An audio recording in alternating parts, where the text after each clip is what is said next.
Alright guys, welcome back to VALORANT News. Sentinels have won and lost a show match over the last few days, and lots of questions as to how good this roster is going to be going into the new season. Sideshow was responding to a criticism from a viewer saying that Sentinels fell off since they got the Brazilian players in, which may or may not have some truth behind it. However, lots of questions as to what TenZ is going to do on this potential flex role. The other day in the show matches, TenZ was using all sorts of different agents, not necessarily on the jet particularly often at all, and it seems Zekken taking over pretty much entirely that fast-paced aggro duelist role. Is TenZ best suited to the flex role? Is that what's going to take Sentinels to the next level? Very much intrigued to your thoughts in the comments below. Hit the like button if you enjoy. Subscribe if you're new as always. I would greatly appreciate it. Plenty to get into today. Firstly, Pora, formerly of BBL, is actually back at BBL. So pretty cool stuff. And yeah, completing their unfinished story, he says. So congratulations to them getting that deal done. Now let's talk about Chinese VALORANT. This is really interesting right now, what's going on out there, and especially because Edward Gaming, we know full well, were a pretty, well, very competitive international team at the end of last season. They mixed it up with the big boys, and they couldn't quite make it as far as they would have liked, but nonetheless, Edward proved that Chinese VALORANT will remain a force for time to come, because let's be honest, only very recently, VALORANT in China has even been allowed to be played. And only this season, there's going to be an official Chinese franchise VALORANT League, where teams who might not be as good as Edward Gaming now can play Edward often, a team with good international experience. And two teams from the Chinese League will go to Madrid Masters, and then, you know, those teams will come back. Even more teams in that region get to practice against teams that have got good international practice. And it's no secret that over time, Chinese VALORANT is going to become a serious force. Started with Edward, and now, well, there's more teams, Attacking Soul Esports, Rare Atom, and certainly Trace Esports, that are putting on a show at the moment. But you might have expected that, at least for now, Edward would remain the dominant force in the Chinese League until, you know, probably a good 6 months from now. Maybe there's going to be another contender. And sure, that might be the case. But they were playing in the China Evolution Series Act 2 selection, and a couple of days ago, actually, they went down to the losers bracket, losing to Trace Esports in a very impressive 2. I mean, Lotus was 13-10 with an 11-1 first half from Trace Esports. Sunset was 13-5, not even close here. And, you know, this is the team we're all very familiar with. Kang, Haodong, Smoggy, Chichu, nobody. And, you know, Trace Esports, frankly, blew them off the server this series. So they then had to go down to the losers bracket. They faced Rare Atom yesterday, and they did win this series. So, you know, but it wasn't particularly easy, right? I mean, look at this, a 3-1 series.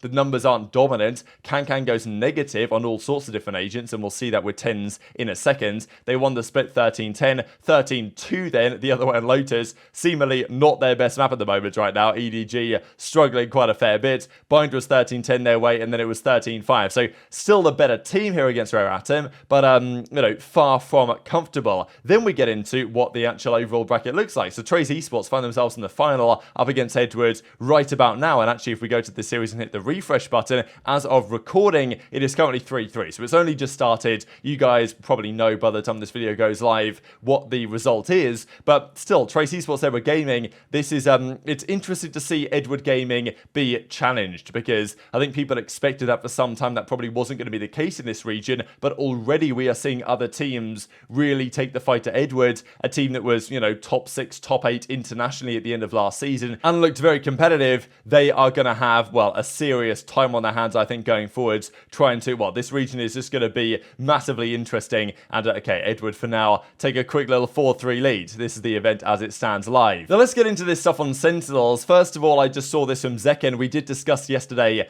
what are the judge nerfs going to do? Are they going to be significant?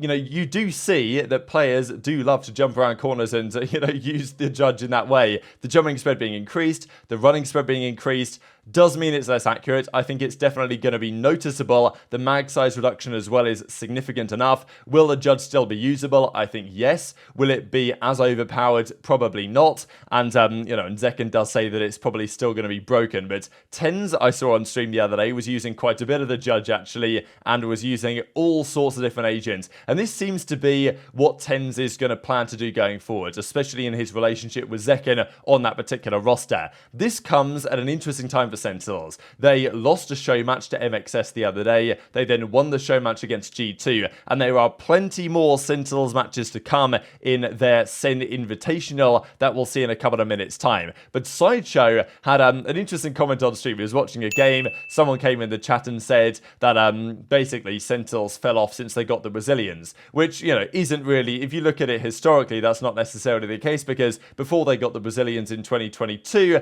it's not that they were good in 2022, but in 2021 they were really good, and you know, they won Masters Reykjavik and all this stuff. And okay, they weren't good in the 2022 season, all the drama with Sick, and of course, you know, Shroud comes in, the way things broke down with Shazam right at the end of the season. So Sideshow was responding and saying like, look, you guys were bad before the Brazilian players, it's not Sassy and pANcada's fault, but it is understandable to say that, well, have Sassy and pANcada as world champions been as impressive as they should have been or could have been otherwise? Is that their fault, or is that, you know, did Sentinels ruin the Brazilians, is kind of what people have been saying. I don't think the Brazilians ruined Sentinels, because Sideshow says they weren't good before they added the Brazilian players, but definitely pANcada doesn't seem to be the same player that he was before he went to Sentinels, and there's lots of talk about exactly why that might be. To be honest, I thought going into this year, Sassy and pANcada were going to go back to Brazil. I thought maybe, not exactly culturally, but, you know, it can be a little bit difficult, right, when you got different languages spoken, and maybe different cultures in playing and stuff. I thought there was a good chance that at least Sassy might have gone back, and if he did,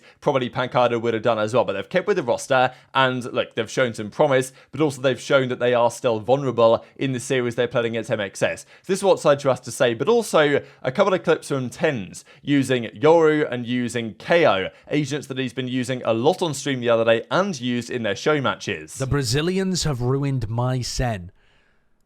Your Sen was dog even before the Brazilian players joined. Don't try to tell me that your Sen was a top team before the Brazilians joined. They were doo-doo. My Brazilians got ruined by your Sentinels. These guys won a world championship, mother. And now pANcada's playing like this. What the hell did you do to them? I think the opposite. Oh no, we go, yeah. I'm ulting. Or That's the Ben, thing.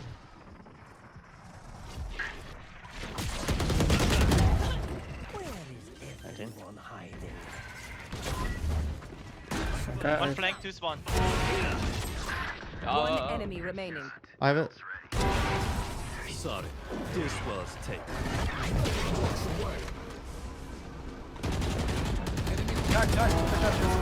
Good on. Nice, good on. That's three. Three there instantly. Three there with fight roll. That's when they had four. Watch out for like bullshit. Have angle. I'm gonna rewrap elbow. One enemy remaining.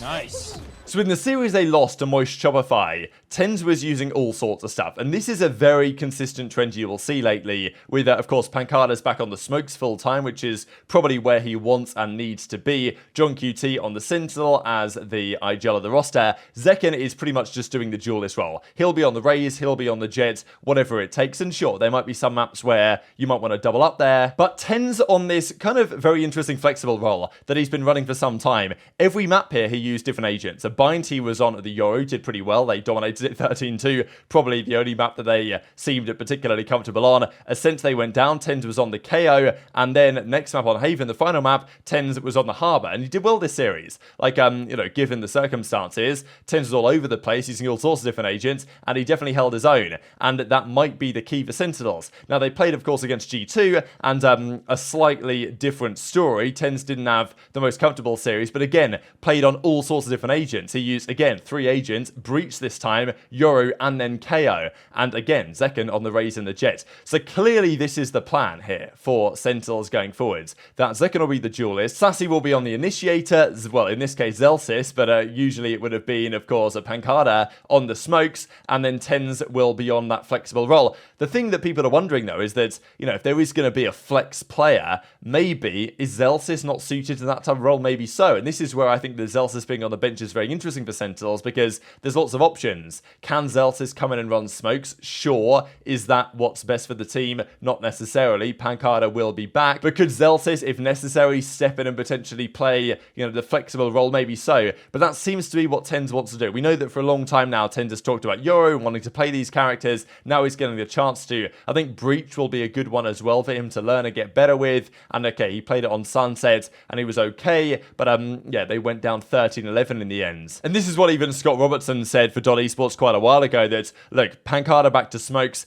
TenZ on the flex. That's what Sentinels are cooking up, and quite clearly, based on what we've seen so far, that's how their practice must have gone. So very much intrigued to your perspective on this. Is that where TenZ is best suited? Just because, people remember TenZ on the Jets back in Masters Reykjavik, for example, when he was unkillable and arguably still the best individual performance from a player at any event in VALORANT history so far. Now he's on a very different role, and to be honest, that's what he wants to be. He doesn't want to be the first man in. He said that before. He's better as maybe the second man in, and he's better using his creativity. Time will only tell, I suppose, whether this is the right decision for Sentinels, but it's clearly the one they're going for at the moment. So yeah, TenZ on the flex, going to be using a lot of different agents, needs to improve and get better with a lot of different agents as well, because that is tending to be the meta right now, that players need to be very versatile, at least running 2 or 3 agents. We saw it with EG last year, with Demon 1 running everything, with Ethan running everything under the sun as well. TenZ probably feels, as does the coaching staff, as does the team, something similar is necessary from